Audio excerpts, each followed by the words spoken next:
오늘 출애굽기 20장 13절 그리고 마태복음 5장 21절에서 26절의 말씀을 가지고 화평케 하는 성도라는 제목으로 함께 말씀을 나누고자 합니다. 이제 한 해도 얼마 남지 않았습니다. 그런데 가을이 오다가 11월 날씨답지 않은 더위가 찾아왔습니다. 다시 모기가 등장하기도 하고 날씨가 종잡을 수가 없습니다. 날씨만이겠습니까? 기도한 바대로 우크라이나 이스라엘 전쟁은 언제 끝날는지 모르겠습니다. 국내의 사정은 어떻습니까? 이제 조금 있으면 김장철을 앞두고 있지만 너무나 오른 식재료 가격으로 김장을 할 수 있을지 의문입니다. 이렇게 힘든 서민 경제와는 다르게 뉴스에서 놀라운 일이 일어났었죠. 수십억, 수백억 단위로 사기를 치는 사람이 붙잡혔습니다. 은행 이자는 하루가 다르게 요동치고 있습니다. 아마 길 가던 사람 10명을 붙잡고 물어보면 그 중에 9은 사는 것이 너무 힘들고 화가 난다고 대답할 것입니다. 그렇습니다. 요즘 분노가 치밀어 오는 소식, 사건들이 많습니다. 가까운 사람에게도 미운 마음, 화가 나기도 합니다. 저만 그런 것이 아니더군요. 왜 사람들은 이렇게 분노의 마음이 치밀어 오르는 것일까요? 정말 상대방의 잘못일까요? 아니면 내 자신의 감정이 예민한 것일까요? 먼저 우리는 죄된 본성을 가지고 있다는 것을 성경에서 발견합니다.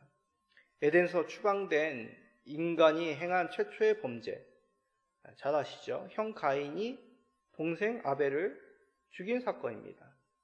그 시작은 분한 감정이었습니다. 자신이 무시당하였다고 생각한 감정으로 타인에게 그 원인을 돌렸고 그 분을 살인으로 폭발하게 됩니다.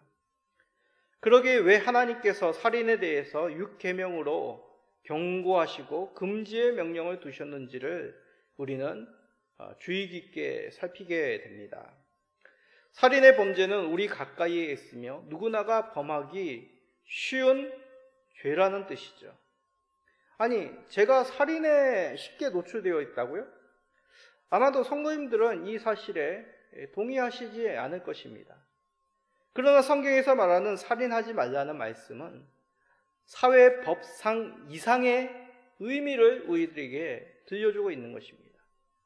이 내용이 무엇인지 말씀을 통해 살펴봅시다.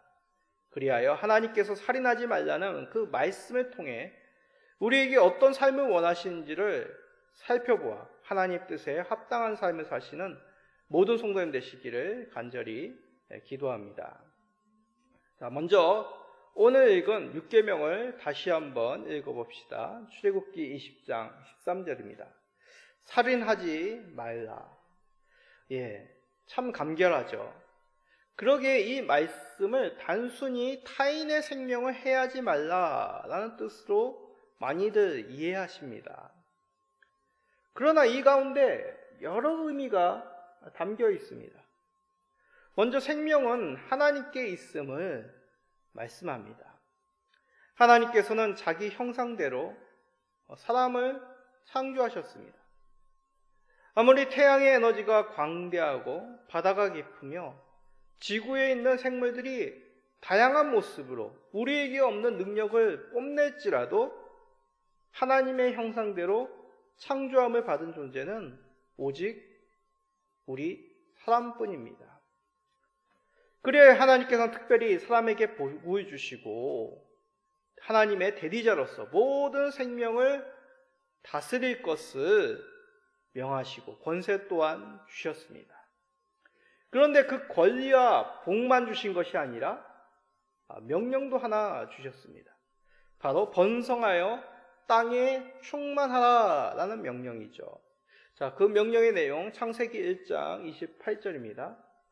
하나님이 그들에게 복을 주시며 하나님이 그들에게 이르시되 생육하고 번성하여 땅에 충만하라. 땅을 정복하라. 바다의 물고기와 하늘의 새와 땅에 움직이는 모든 생물을 다스리라 하시니라. 하나님께서는 사람들이 번성하여 하나님이 창조하신 그 세상을 정복하고 다스리기를 원하신 것이죠.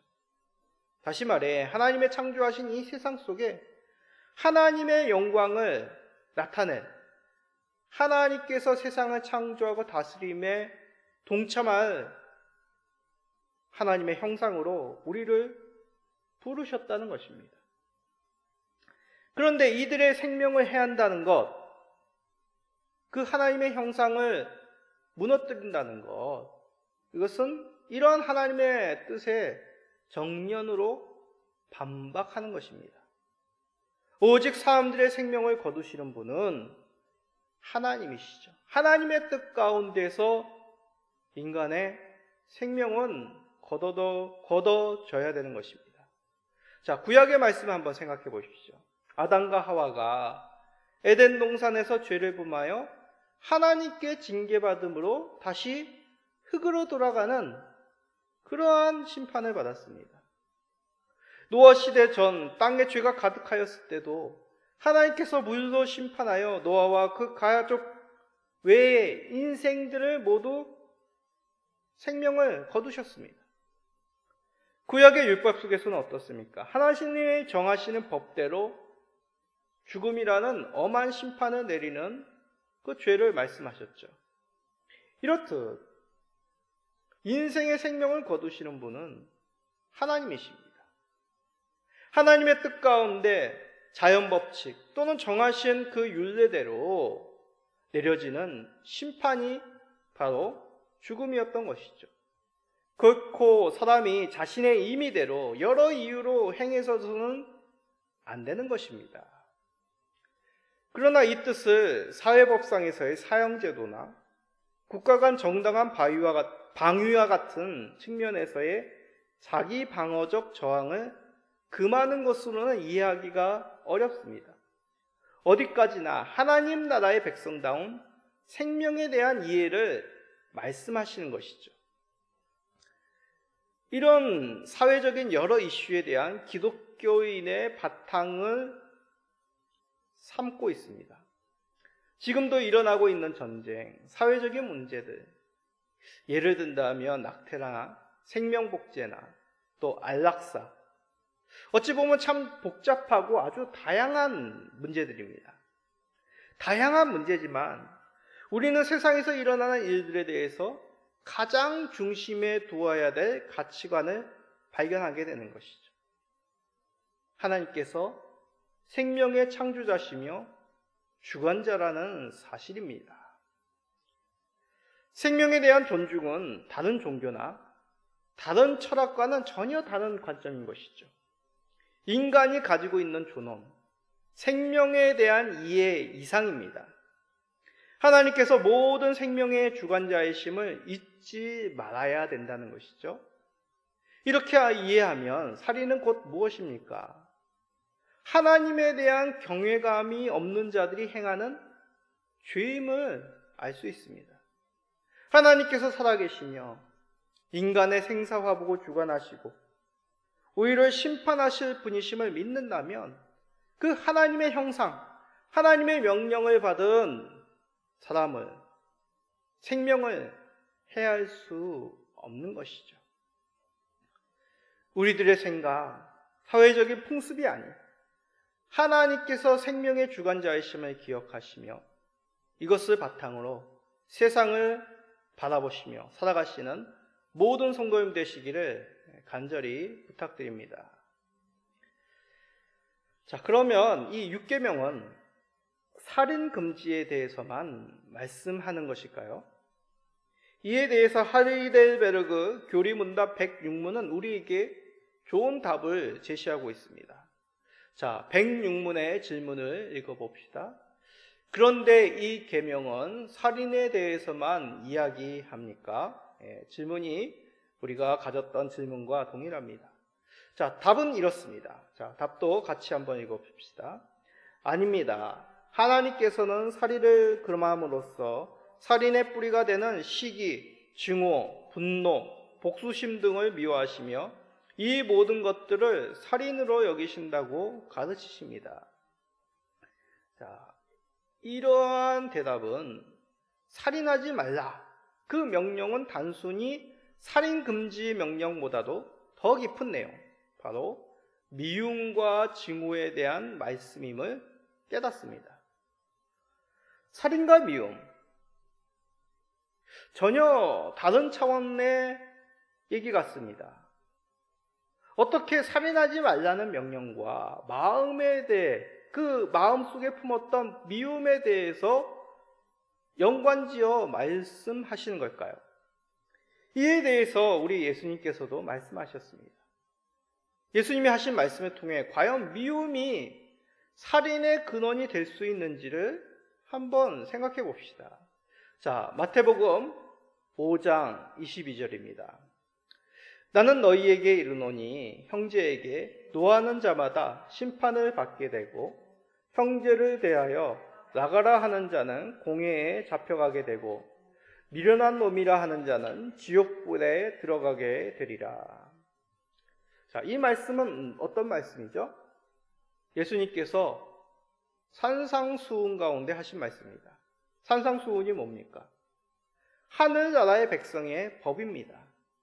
하늘나라 백성이라면 그 믿음의 지체, 형제에게 나가, 이 나가란 말은 가치 없는 사람이란 뜻입니다. 또 미련한 놈이란 뜻은 욕이죠. 바보란 뜻입니다. 그렇게 지체를 욕하는 것은 결코 죄가 가볍지 않다고 하시는 예수님의 말씀이죠. 왜 주께서는 형제, 지체, 믿음의 지체들, 이웃들에 대한 분노, 모독, 무시에 대해서 이렇게 엄하게 말씀하시는 것일까요? 산상수훈은 율법 이상의 의미를 들려줍니다. 그러기에 이것은 문자적인 의미의 율법이 가지고 있는 뜻이 아니라 그 율법이 가지고 있는 참된 의미, 근본적인 하나님의 뜻을 살피게 하는 예수님의 가르침이 산상수훈입니다. 살인금지 명령의 참된 의미, 바로 지체에 대한 존중이라는 것이죠. 어떤 이유가 있더라도 하나님이 창조하신 형상에 대해서, 사람에 대해서 모독하고 분노해서는 안 된다는 것입니다. 성도님들, 사람들이 가장 치욕스럽게 여기고 참을 수 없을 만큼 분노가 치미는 경우, 어떤 때입니까? 아마도 자신의 인격을 모독했을 때입니다. 악한 사람도 상대방을 가장 심하게 창피를 주고 모독할 때 가장 이 사람에게 큰 고통을 안겨준다고 생각합니다. 이런 모독을 받았다고 생각하면 어떤 반응을 합니까? 물불을 가리지 않고 공격성을 드러내죠. 일어나지 말아야 할 아주 끔찍한 일까지도 행하는 그 원인, 바로 자신을 모독했다고 생각할 때입니다. 대부분의 전쟁, 개인 사이의 복수가 바로 이런 원인입니다. 그 원인을 찾아보면 민족과 민족 간에, 개인과 개인과의 그 모독으로 인한 적개심, 그것이 폭발하여 일어나는 경우들이 대부분이란 것이죠.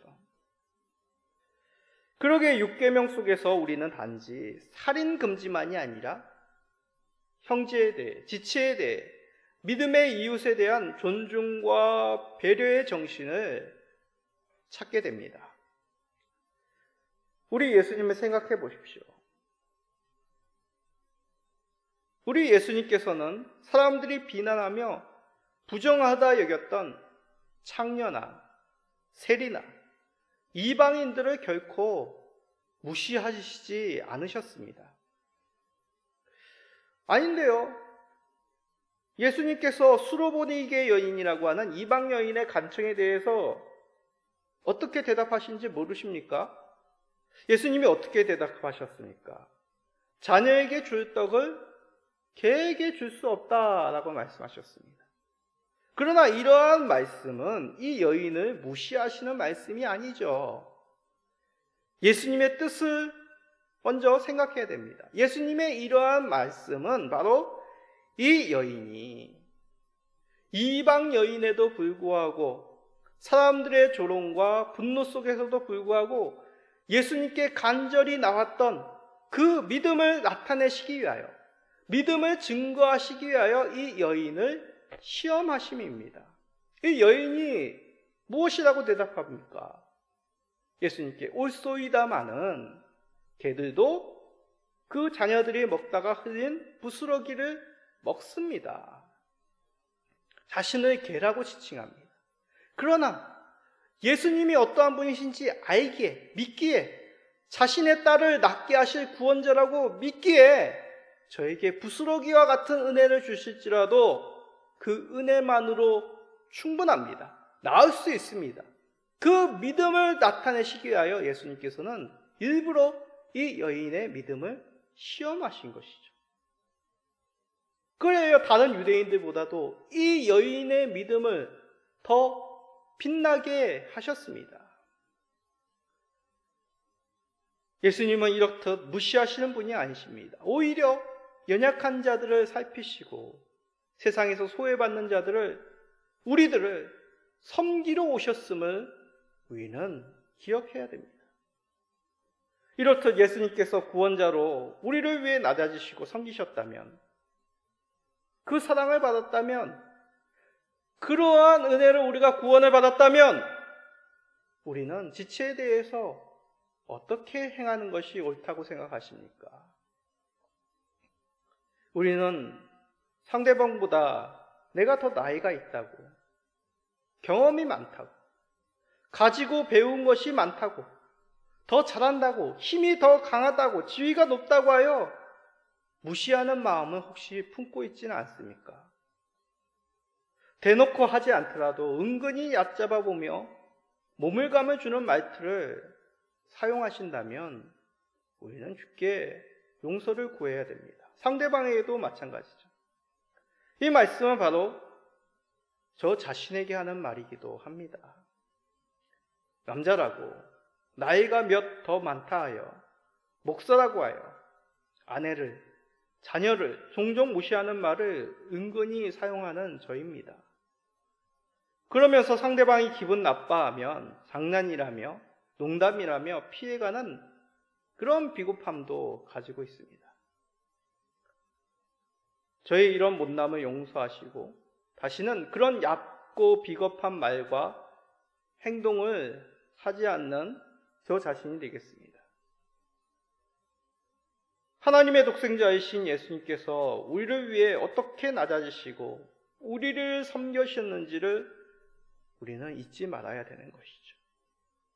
그리하여 마땅히 지체를 그 하나님의 형상으로 존중하시는 성도님들이 되시기를 간절히 부탁드립니다.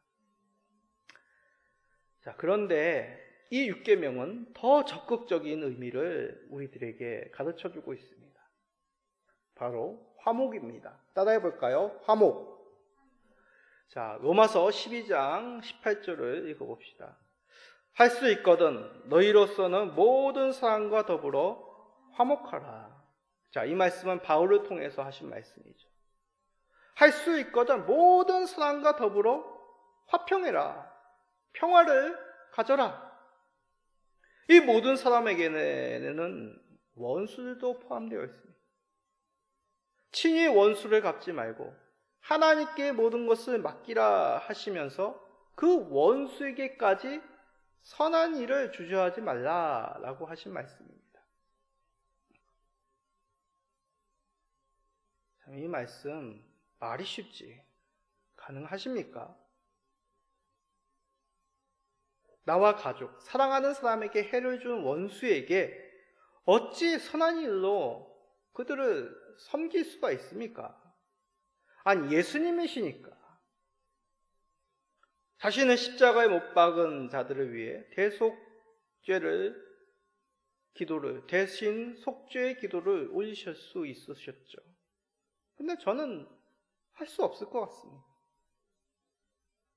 저의 모습으로는 그 원수들을 위해 기도할 수가 없습니다. 그런데 말입니다. 이런 말씀을 하신 예수님의 이유는 살펴봅시다. 생명의 주인이 하나님이시라면 하나님께서 공의로 악한 자들을 심판하심을 믿는다면 나를 모독하는 원수까지도 용서함이 우리가 가야 할 길임은 인정해야 합니다. 내가 용서할 수 없다 하여 내 원수 갚음이 하나님의 뜻이 될 것이라고 여기서는 결코 안 된다는 것이죠. 만약 내 원수 갚음이 하나님의 뜻으로 용인된다면 누구나가 억울함을 풀기 위해 직접 복수의 칼을 드는 것이 정당화가 될 수 있습니다. 하나님께서 악인들의 심판자가 되신다는 것을 부인하는 것이죠.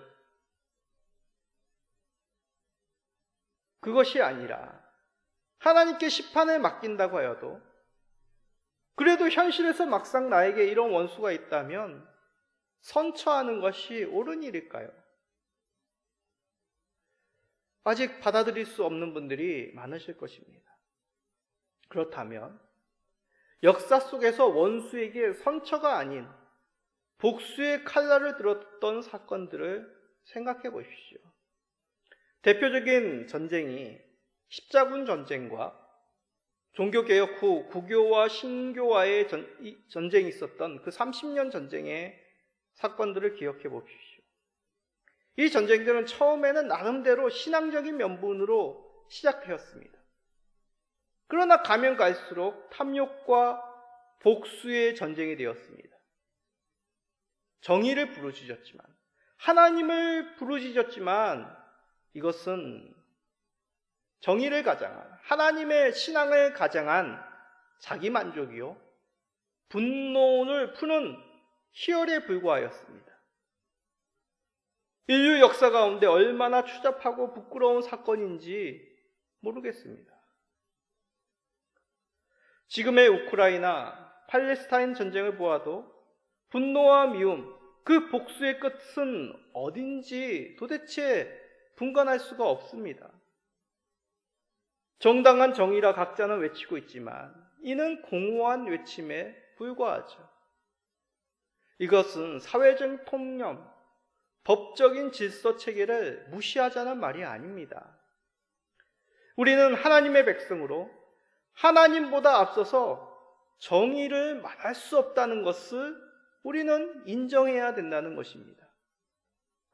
원수에 대한 증오가 있다는 것은, 우리가 그러한 마음을 품었다는 것은 벌써 나에게 공정한 마음이, 사회적 통념이 적용될 수 없는 그 선을 넘었다는 것을 인정하는 꼴입니다.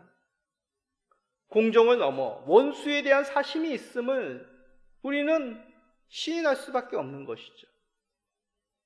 반대로 누군가가 나에 대해서 그러한 복수심을 가지고 있다면 나는 무엇이라고 항변하겠습니까? 무엇이라 용서를 요청할 수 있겠습니까?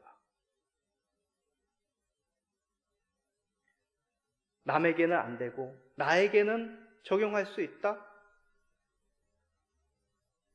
그러기에 율계명은 진정한 정의는 하나님께 있음을 말씀하고 있는 것입니다. 우리는 하나님께 정의를 맡기며 화목할 수 있도록 최선을 다해야 합니다. 국가 간의 전쟁도 마찬가지입니다. 우리는 수많은 침략의 역사가 있습니다. 지금도 이념으로, 외세로 인하여 강제적으로 이 국토가 두동강에 나 있습니다. 우리는 대한민국 국민으로 분노할 수밖에 없죠. 그러나 우리는 대한민국 국민이기에 앞서 하나님 나라의 백성임을 잊지 말아야 합니다. 분노와 미움, 그리고 민족의 정의에 앞서 하나님께 공의를 맡기며 화목하기에 힘을 다해야 되는 것이죠. 물론 이것은 이상적인 평화주의자가 되란 말이 결코 아닙니다. 자기 방어적인 힘을 갖추는 방법적인 면에 있어서는 우리가 지혜를 사용할 수 있는 것이죠. 그러나 평화를 지키는 일에 최선을 다하는 것, 할 수만 있다면 화목할 수 있는 것, 이것이 주께서 말씀하신 명령임을 기억하시기 바랍니다. 세상은 점점 더 악해지고 서로를 미워할 것입니다. 말세가 가까웠다는 것이죠. 말세가 가까워지면 사람들이 점점 더 서로를 비방하며 사나워질 것이라고 말씀하셨습니다. 디모데후서 3장 2절 3절입니다. 사람들이 자기를 사랑하며 돈을 사랑하며 자랑하며 교만하며 비방하며 부모를 거역하며 감사하지 아니하며 거룩하지 아니하며 무정하며 원통함을 풀지 아니하며 모함하며 절제하지 못하며 사나우며 선한 것을 좋아하지 아니하며. 이러한 말세에 우리 성도가 살아야 할 삶은 무엇이겠습니까? 단지 남의 생명을 해하지 않는 것을 넘어 적극적인 삶을 살아야 되는 것이죠. 상대방의 인격을 존중하고 배려하여야 합니다. 더 나아가 화목하기에 힘쓰는 삶, 화평할 수 있는 그런 마음, 이것이 바로 우리가 가져야 될 마음, 성도가 살아가야 할 삶임을 깨닫게 됩니다. 그러기에 우리는 작은 예수가 되어야 됩니다. 예수님께서는 하나님과 우리를 화목하게 하시기 위하여 직접 낮은 곳으로 오셨습니다. 십자가를 지시고 모욕을 당하시고 도살장에 끌려가는 양과 같이 잠잠히 순종의 길을 걸어가셨습니다. 혹시 지금도 나를 힘들게 하는 상대방이 있으십니까? 그 사람의 얼굴을 생각하기보다 우리 예수님의 얼굴을 생각하시기 바랍니다. 지금 예수님께서 내 옆에서 나에게 무엇이라고 위로하시는지, 세밀히 말씀하신지를 들으시기 바랍니다. 나도 안다. 나도 겪었다. 그러니 나를 봐서 용서하라고 말씀하시지 않으시겠습니까? 지금은 예수님의 용서가 필요할 때입니다. 나를 죽이시지 않으시고 그 살리신 예수 그리스도의 피를 기억하시기 바랍니다. 그리하여 하나님의 형상을 세워가시는 내 지체들을, 내 이웃들을 더욱 섬기시는 우리 모든 성도님 되시기를 예수 그리스도의 이름으로 간절히 축복드립니다. 아멘.